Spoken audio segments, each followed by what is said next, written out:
এই গরিব ফার্নিচারকে ভিতরে আসতে কে দিয়েছে? দেখে তো মনে হচ্ছে রাস্তার কাপড় পরার যোগ্যতা নেই, আবার এখানে এসেছে কাপড় কিনতে। সিকিউরিটি, এক্ষুনি এই ফার্নিচারটিকে বাইরে নিয়ে যাও। ম্যানেজার, যোগ্যতা নিয়ে কথা বলিস না। দেখিস একদিন এই শপিং মলটা কিনে ফেলবো।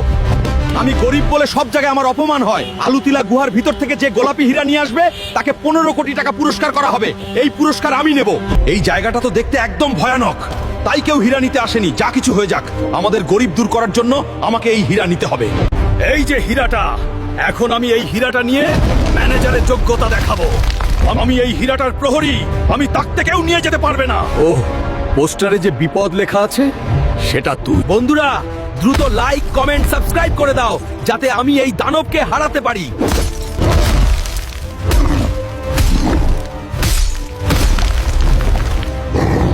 এই যে তোমার হীরা, এখন আমার পুরস্কারের টাকা দাও। আরে বাহ, এই নাও তোমার টাকা। ওয়েলকাম। পরে আগে এই ম্যানেজারকে বাহির বের করে দাও।